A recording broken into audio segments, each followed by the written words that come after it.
নমস্কার, আমি সোনালি। আজকে যে ছোট গল্পটি আপনাদের পড়ে শোনাবো তার নাম পরীক্ষা। লিখেছেন নবনীতা দেবসেন। সর্বদাই হু হু করে মন, বিশ্ব যেন মরুর মতন। বন্ধুকে বন্ধু বলে মনে হয় না, শত্রুকেও তেমন শত্রু শত্রু লাগে না। মানুষ মাত্রেই সুদূর। এই মোহমায়া ঘেরা জগতে একমাত্র সত্য হলো, আজকাল এই কন্যার কিছুই ভালো লাগে না। মেয়ে যে কেবলই বাস্কেটবল নিয়ে খেলে, আর না হয় আগাথা ক্রিস্টি পড়ে, নয় ব্যাডমিন্টন, নইলে ঘুম। সারা দিন সারা রাত ঘুম। পড়বে কখন? কিছু বলতে গেলেই তার দিম্মা বলেন, আহা, ও বড় দুর্বল, ঘুমোতে দে। ঘুমোতে ঘুমোতে প্রিটেস্ট হয়ে গেল। এই সময় 4 নম্বর অঙ্কের স্যার চাকরি ছেড়ে দিলেন। 8 থেকে 10-এর মধ্যে এই নিয়ে 4 বার। অসিতবাবুর পর প্রদীপ, প্রদীপের পর শ্যামলবাবু। শ্যামলবাবু বহু চেষ্টা করেছিলেন। হাফ ইয়ারলির রেজাল্ট বেরোনোর পরই হাসপাতালে গেলেন। পেটে মস্ত বড় আলসার। অপারেশনের পরে অবশ্য সাহস করে পড়াতে এলেন, কিন্তু আমি সাহস পেলুম না। শ্যামলবাবুর পর অলোকবাবু। অলোকবাবু একদিন টাকাটা খামশুদ্ধ ফেরত দিয়ে বললেন, ও টাকা আমি নিতে পারি না। আমি তো তিনি সবিনয় খাতা খুলে দেখালেন, এই দেখুন খাতা, এত মাসে আমি একটা অঙ্ক কষাতে পারিনি, প্রত্যেকটা আমি নিজে কষেছি। তার নিজে অঙ্ক কষেছি বলে অন্যের থেকে টাকা নেব কেন? ধরে বেঁধে আধখানা মাত্র নেওয়ানো গেল, বাকিটা টেবিলে রেখে গেলেন। দেখতে দেখতে টেস্টও হয়ে গেল স্যারবিহীন ভাবেই। প্রি টেস্টে ইতিহাসে 29 ছিল, টেস্টে হলো 27, তার মানে ফাইনালে হওয়া উচিত 25। এই রকম নিউমেরিক্যাল প্যাটার্ন অনুযায়ী। মেয়ে জানালো রসিকতা করে, 2-2 করে কমছে। হাতে ব্যাডমিন্টন র্যাকেট। কলেজে উঠলে কখনো হিস্ট্রি নেব না, যা বাজে সাবজেক্ট। কলেজে ওঠো তো আগে, সে উঠে যাব। র্যাকেটের উপর শাটলককটা শূন্যে নাচাতে নাচাতে ঊর্ধ্বমুখেই মেয়ে বেরিয়ে যায় ঘর থেকে। উঠে যাব বললেই তো হলো না, পড়তে হবে। ইতিহাসের জন্য এক স্যারের বাড়িতে ওকে ধরে নিয়ে গেল আরাধনা। টিউটার পাই কোথায়? টেস্টের পর কেউই নতুন ছাত্র নেন না। শেষটায় আমার এক গুন্ডা বোনপুকে, যিনি পড়িয়ে শায়েস্তা করেছেন, পাস টাস করে কলেজে গুঁজে দিয়েছেন, তাকেই ধরে আনা হলো। তিনি এসে জিজ্ঞাসা করলেন, দেখি সিলেবাসটা। মেয়ে বললে, দাঁড়ান, ফোন করে জেনে নিচ্ছি, আমার বন্ধুরা জানে। তুমি জানো না? লেখা নেই তোমার কাছে? ছিল তো, হারিয়ে ফেলেছি, ফোন করি। অঙ্ক বইটা দেখি, কেসি নাকটা, ফোন পরে হবে। টেস্টের সময় স্কুলে ফেলে এসেছিলাম, আর পাইনি। তো বেশ, দেখি কলমটার খাতাটা দাও। বোন স্কুলে নিয়ে গেছে কলমটা, এই যে খাতা। বাবা বাবা, বাড়িতে আর কলম নেই? না, থাকতেও পারে। এই নিন পেন্সিল। এতটুকুনি পেন্সিল, এ তো ধরাই যাবে না। আচ্ছা দাঁড়ান, ম্যানেজ করে দিচ্ছি। পেন্সিলটাকে এই পেনের ঢাকনিতে ফিট করে নিন, ব্যাস, তাহলেই ধরা যাবে। এইভাবে ছোট পেন্সিলও কাজে লাগানো যায়। চমৎকার, একটা জিনিস শিখলুম। এমন সময় চা ডালমুট এলো। এসব কে খাবে? আপনার জন্য। এ তো বিষ। চা, ডালমুট দুটোই লিভার ড্যামেজ করে, আমি ওসব খাই না। দুধ সন্দেশ খাবেন স্যার, স্বাস্থ্যের পক্ষে খুব ভালো। ইয়ার কি হচ্ছে? সে কি ইয়ার কি হবে কেন? এই তো ঢাকা দেয়া রয়েছে, ওটা খাবেন না এটা খাবেন, তা তো মা জানেন না। আগে স্যার চা ডালমুট ভালোবাসতেন। নতুন স্যার বললেন, আপনার মেয়ে তো যত্ন আত্তি করে খুব, বুদ্ধিশুদ্ধিও আছে, কিন্তু মহা ফাঁকিবাজ। আর আপনিও হয়েছেন যেমন, দিনরাত্রির লেখালেখি পদ্য ফদ্য নিয়েই আছেন। অমন মেয়েকে নিজে না পড়ালে হয়? মরমে মরে গিয়ে মন স্থির করলুম, ইংরেজি বাংলা ছাড়া আমার আর কিছু পড়ানোর ধৈর্য নেই। তাই বললুম, বাংলা বইটা নিয়ে আয়। টাকা দাও। টাকা কেন? বই তো দোকানে। এটাও হারিয়েছিস? হারাবো কেন, কেনাই হয়নি এবছর। হয়েছিল না কেনা? সে তো 9-এ কিনে দিয়েছিলে। সেটাই তো 10-এর টেক্সট। মা, 9-এর বই 10-এ থাকে? তুমি যে কি! বই কিনে এনে ফোন। হ্যালো আরাধনা, বাংলা সিলেবাসটা কি রে?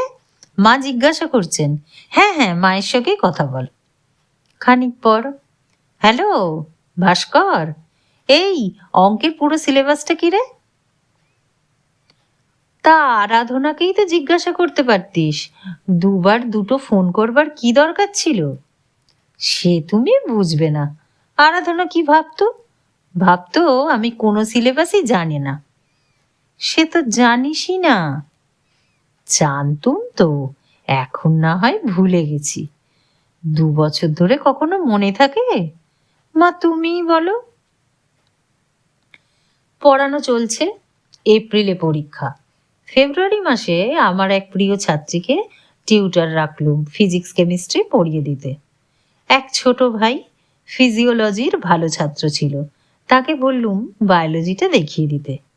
ছাত্রীটির সঙ্গে মেয়ের খুব ভাব হয়ে গেল। আড্ডা, গল্পের বই এক্সচেঞ্জ, পরচর্চা, একটু একটু পড়াও দিব্যি চলতে লাগলো ফাঁকে ফাঁকে। কিন্তু এই মামা বেচারার সঙ্গে তার পিঠোপিঠির মতো সম্পর্ক, নিত্যই যুদ্ধ। বই নিয়ে বসাই হলো না। দুপক্ষ থেকে অনবরত নালিশ। তবে দীপু মামা বাঁশিটা বাজায় ভালো। বায়োলজি শেখা হোক বা না হোক, টেস্টের পরই মেয়ে এ আর এমন কি বলে হঠাৎ একদিন আড়বাঁশি বাজানো রপ্ত করে ফেলল। দিবারাত্রি বাঁশি বাজছে আমার বক্ষ বিদীর্ণ করে, নীরর বেহালার মতো। কিছু বললেই বলে একটু রিল্যাক্স করছে। ইতিমধ্যে একদিন একটি বাউল আমার কাছে তার দোতারাটি বিক্রি করে গেল 100 টাকায়। আর যাবে কোথায়? কোথায় অঙ্ক, কোথায় ইতিহাস? দোতারা নিয়ে পড়লেন মেয়ে। 2 দিনের মধ্যেই বাউলের দোতারাতে বাজতে লাগলো where have all the flowers gone long time passing, ঠিক গিটারের স্টাইলে। সঙ্গে ছোট বোন গান গাইতে লাগলো এবং মামার বাঁশি। সুন্দর একটা ফ্যামিলি কনসার্ট গ্রুপ তৈরি হয়ে গেল। অগত্যা দোতারা এবং বাঁশি নিয়ে মূর্তিমতী শিল্পশত্রুর মতো আলমারিতে তালা চাবি দিয়ে রাখলুম।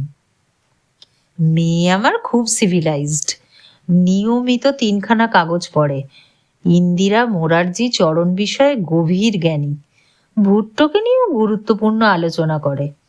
পরীক্ষার দিন সকালে, বিশেষত টেস্টের সময় রেগুলারলি দেখেছি কাগজ পড়তে। ইদানিং দেখছি খবরের কাগজ খুলে শীষ দিতে দিতে কেমন অন্যমনস্ক হয়ে যায়। আমি ভাবলুম যাক, তবু পরীক্ষার ভাবনাটা মাথায় ঢুকেছে। এমন সময় একদিন মেয়ে কথা কয়ে উঠল। মা, আজকাল আর বিড়াল ছানারা ছানা নেই মা, ওদের দুধটা কমিয়ে মাছটা বাড়াতে হবে, নইলে ওদের গ্রোথ হবে না ঠিক মতন। ও, তুমি শীষ দিতে দিতে বিড়ালের ভবিষ্যৎ চিন্তা করছিলে, নিজের নয়? নিজের? নিজের কি চিন্তা? কোনো চিন্তা নেই?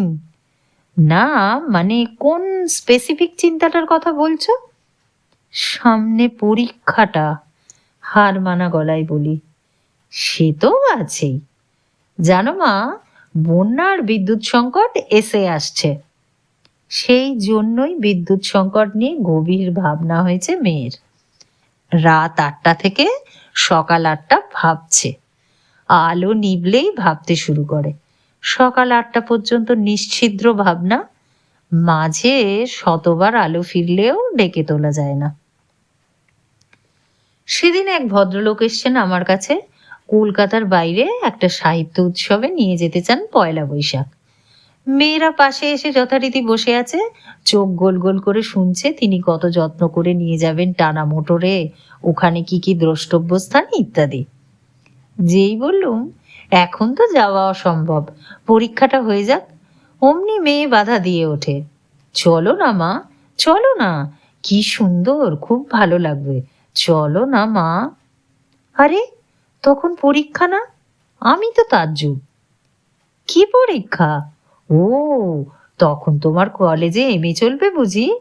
একেবারে সরল চোখে বলল। অসহ্য রাগ হয়। রাগ চেপে রাখা আমার স্বভাব নয়, তবু যথাসাধ্য দাঁতে দাঁত চেপে বলি, কি পরীক্ষা জানো না? পয়লা বৈশাখ মানে 14ই এপ্রিল। 17ই এপ্রিল থেকে কার পরীক্ষা? লজ্জায় একগাল হেসে ফেলে মেয়ে বললে, 17ই? ও সরি সরি সরি, বুঝেছি, ও স্কুল ফাইনাল, আমাদের তো। আমি মরিয়া হয়ে বলি, এটা মার্চ মাসের 7 তারিখ, আর 1 মাস 10 দিন মাত্র বাকি। এখন জিজ্ঞাসা করছো কার পরীক্ষা? মা, আমি কি বিষ খেয়ে মরবো?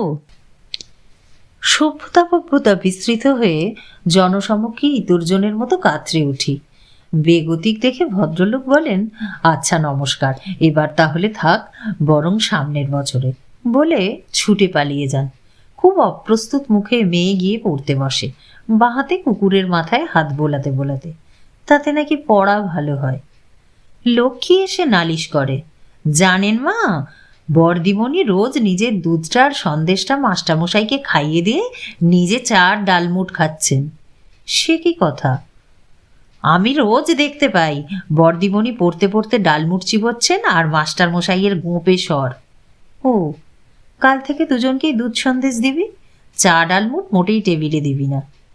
3 মাস আমি কোনো নেমন্তন্ন যাই না, সভা সমিতিতে যাই না, লৌকিকতা বন্ধ।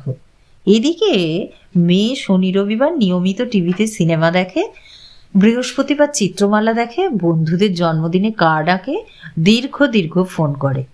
বুক ফেয়ারে গেলে সময় নষ্ট হবে বলে আমি সন্ধেবেলা না গিয়ে দুপুরবেলা নিয়ম রক্ষে করে ঘুরে এলুম। মেয়ে কিন্তু 3 দিন পর পর মাসি পিসিদের সঙ্গে সন্ধে থেকে রাত 10টা পর্যন্ত বুক ফেয়ারে বেরিয়ে ঘুগনি খেয়ে এলো। আমি উদ্বেগে অস্থির, আমার শুভার্থীরা আমার থেকেও বেশি অস্থির। সবাই আমাকে বকছেন। আমার মেয়ের জন্য তাদের চিন্তার শেষ নেই। কেবল হিল্লি দিল্লি লেকচার মেরে বেড়ালে আর গপ্প কবিতা লিখলে কারো ছেলেপুলে মানুষ হয়? কেবল নিজের পড়া আর নিজের লেখা নিয়ে মত্ত।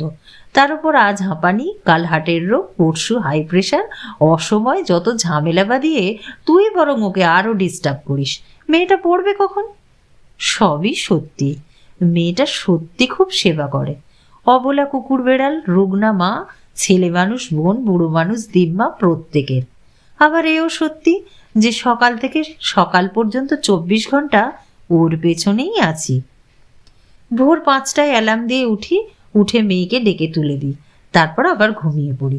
5:30টায় আবার উঠি, আবার মেয়েকে তুলে দিয়ে আবার ঘুমিয়ে পড়ি। ফাইনালি 6টায় উঠে চা খেয়ে গায়ে জোর পেয়ে রণচণ্ডী মূর্তি ধারণ করি। এইবার মেয়ে ওঠেন, গজ গজ করতে করতে পড়তে বসেন। আশ্চর্য, পড়ে প্রধানত টেস্ট পেপারটা, কেবলই মন দিয়ে প্রশ্নগুলো পড়ে আর হিসেব করে। তার পড়ার ঘর থেকে টেবিল নামিয়ে এনে আমার ঘরে পেতেছি, দিন রাত প্রশ্ন ধরে আনছি আর টুকছি। প্রশ্ন ধরা মানে মেয়ের বন্ধুদের বাড়ি বাড়ি গিয়ে তাদের খাতা চেয়ে আনছি আর স্কুলের সাজেস্টেড প্রশ্নগুলো টুকে নিচ্ছি।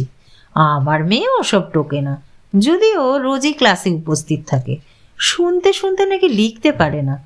মায়েতে আর ছোট বোনেতে খাতার পর খাতা ভরে ফেলছে উত্তর না জানা প্রশ্নের মালায়। What is hydrostatic paradox, what is blood, what is sepoy mutiny, etcetera. এরপরেই বই দেখে উত্তরগুলো লিখতে হবে। যদি না মেয়ে লেখে, উপায় কি? সেদিন রাত্রে স্বপ্নে দেখেছি বিহারী দত্তকে, তার সেই জাহাজে আমিও ভেসে যাচ্ছি। আমার শুভার্থী বন্ধুরা কি এসব ঘটনা জানেন? বিহারী দত্তের সমুদ্রযাত্রা। আমাকে উত্তর লিখতে হয়, আমাকে জানতে হয়। আমাকে পাগলের মতো ছোটাছুটি করে বড়ি তুলো, কাঁচি, ডেটল, ব্যান্ডেজ, আরও 50 রকমের টুকিটাকি জিনিস কিনে আনতে হয়।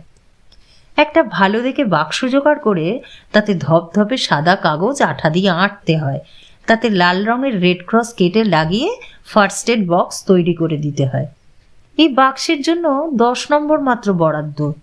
আমাকে প্রত্যেকটা প্র্যাকটিক্যাল খাতায় ভাস্করের খাতা দেখে দেখে ছবি এঁকে দিতে হয়। আমি বিছানায় শুয়ে চোখ বুজলেই কত রকম প্যাটার্ন দেখতে পাই। ককরোচের এলিমেন্টারি সিস্টেম, ফ্রগের ইউরিনো জেনিটাল সিস্টেম, ফিমেল টোডের রিপ্রোডাক্টিভ সিস্টেম। এত কষ্টের মূল্য নাকি মাত্র 2 নম্বর। তাছাড়া কিছুদিন হলো মেয়েকে ভাত খাইয়ে দিতে হচ্ছে, তার হাতটা জ্বলে গেছে। কেননা ওয়ার্ক এডুকেশনে সাবান তৈরি করেছেন তিনি। সে সাবানের সোজা পোটেন্সি একটা কাঠের ট্রেতে রাখা ছিল, তাতে এই ট্রেটাতে সেতির মতো ছোপ ধরে গেছে। এই সাবান নাকি আবার গায়ে মাখার জন্যে। নীল, হলুদ, গোলাপি, লোভনীয় সব প্যাস্টেল রঙের ফ্রিতে পাওয়া যায়। আমাদের বাড়িতে এখনো গোটা 10 আছে। কারুর চাই? ওয়ার্ক এডুকেশনের জন্য মেয়ের না হোক, আমাদের হোল ফ্যামিলির যেমন ওয়ার্ক তেমনি এডুকেশন হলো। মাটি মাখা, মাটি ছানা, মূর্তি গড়া, কত কিছু আমি এখন করতে পারি। সেই মূর্তি থেকে প্লাস্টার অফ প্যারিসের ছাঁচটা শিবুই বানিয়ে দিয়েছিল অবশ্য। সেই ছাঁচে ফেলে ফাইনাল মূর্তিটা বার করেছে মেয়ে নিজেই। ভাস্করের ইনস্ট্রাকশনে দীপু ওটাতে স্প্রে পেন্টিং করে দিয়েছে, টুথপেস্ট টুথব্রাশের ছিটে মেরে। মেয়ে বলেছে চলবে। পিছে একটা বিশাল নম্বর আটা, ওর ফাইনাল পরীক্ষার ছাপানো রোল নম্বর। কিরে, হয়ে গেল? কথা বলো না, সময় নেই। স্কুল পারফরমেন্সের খাতাটা লাগবে এক্ষুনি। কেউ কি দেখেছো খাতাটা কোথায়? মেজাজ একেবারে মিলিটারি। যেহেতু সবগুলো খাতায় সযত্নে বাহারি মলাট লাগানো আমারই বৈধ কর্তব্য, আমি তক্ষুনি মনে করতে পারলুম স্কুল পারফরমেন্সের খাতাটা কোথায় দেখেছি। খাতা বগলে থ্যাংক ইউ বলে মেয়ে ছুটল। রিক্সার পেছনে পেছনে ছুটতে লাগলো বোনটি এবং মামাটি। রিক্সা দাঁড়ালো না। বিকেলে ফিরে শুনলুম তারা দুটোতে ছুটতে ছুটতে স্কুল অবধি গিয়েছিল। জানো মা, ঢুকেই শুনি ঠিক দিদির রোল নম্বরটাই ডাকা হচ্ছে পিটি পরীক্ষার জন্য। দিদি তক্ষুনি দৌড়তে দৌড়তে হলে ঢুকে গেল, বগলে খাতা। আমাদের দিকে তাকালোই না। সে কি অমন হাঁপিয়ে হাঁপিয়ে কেমন পিটির কায়দা দেখিয়েছে কে জানে। পরীক্ষার আর মাত্র 3 দিন বাকি।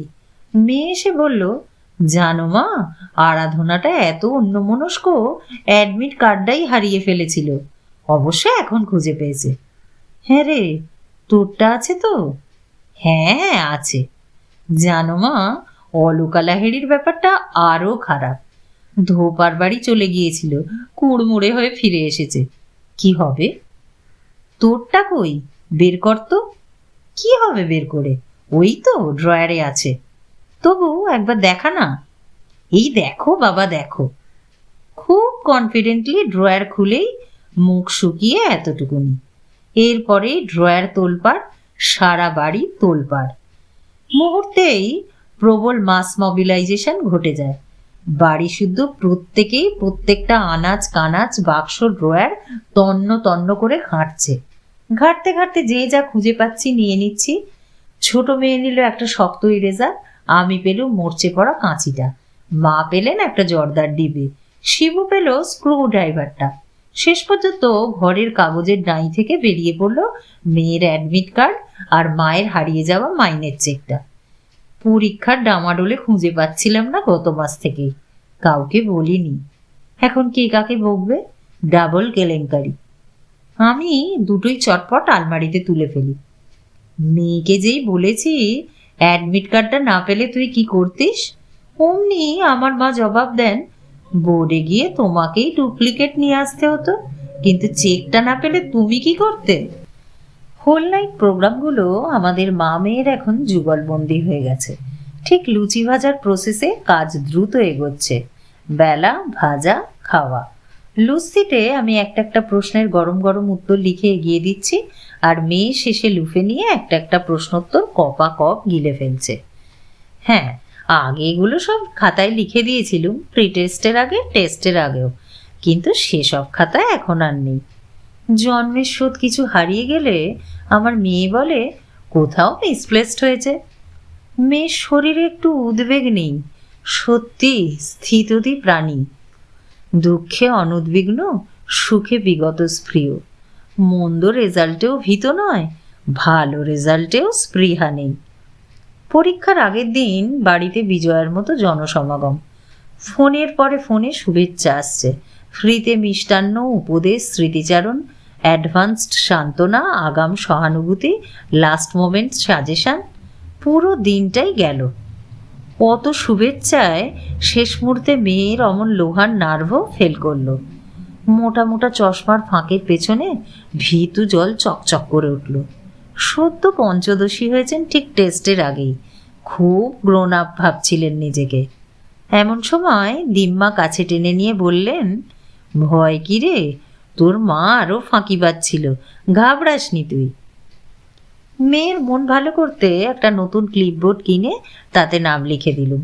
ওপরে শ্রী শ্রী সরস্বত্যই নমঃ লিখতে গিয়ে কিরকম একটু লজ্জা করলো। লিখলুম, জয় বাবা ফেলুনাথ, ফেলুদেরই নাত তিনি, মা সরস্বতীকে আর কেন কষ্ট দেওয়া। পরীক্ষার দিন ভোর 4টেই উঠেছি, মেয়েও 4টেই উঠেছে। আমি এখনো দ্রুত উত্তর লিখছি কালকে সাজেস্টেড প্রশ্নের। মেয়ে অলস চোখ বোলাচ্ছে, তুমি কার, কে তোমার। বোনও 4টেই উঠেছে, কলমে কালি ভরছে, পেন্সিল কাটছে, ইরেজার, রুলার, মোজা, রুমাল এইসব গুছিয়ে রাখছে, জুতো পালিশ করছে, বোতলে জল ভরছে। দিম্মাও 4টেই উঠেছেন। পরীক্ষার ভাত রেডি হচ্ছে, টিফিন তৈরি হচ্ছে, পোশাক প্রস্তুত। রেশন কার্ডের খাপ থেকে কার্ড বের করে ফেলে দিয়ে অ্যাডমিট কার্ডটা ভরে দিলুম যাতে ছিঁড়ে না যায়। মেয়ে চান করতে গেল। যেন গায়ে হলুদের সকাল, বাড়িময় এমন তাড়া লেগেছে ভোর রাত্রির থেকে। মেয়ের চান হতে হতে মায়ের চান হয়ে গেল। মেয়ের সঙ্গে সঙ্গে মাও গরম গরম ভাত খেয়ে রেডি। পৌঁছতে যেতে হবে তো।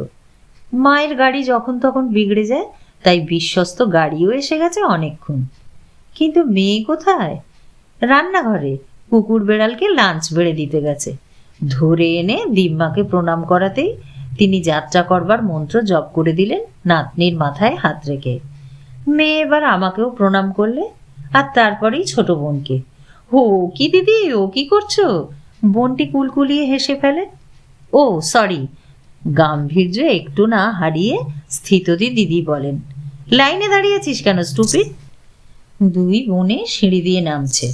হঠাৎ আমি দৌড়ে আবার ওপরে উঠতে থাকি। আবার কোথায় যাচ্ছ মা? যাই, মাকে একটা প্রণাম করে আসি। তুমি? মেয়ে এবার গাম্ভীর্য হারিয়ে হেসে গড়িয়ে পড়ে। তুমি প্রণাম করবে? তোমার কি পরীক্ষা?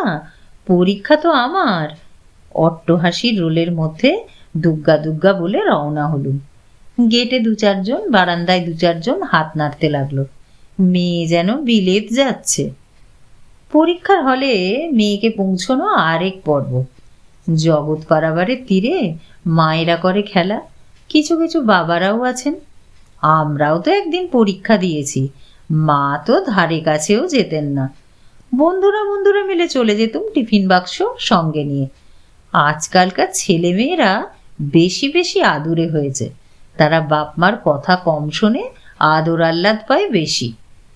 আমাদের কালে যদি বা টিউটার থাকতেন তাও একজন, এখন প্রতি সাবজেক্টে অন্তত একজন।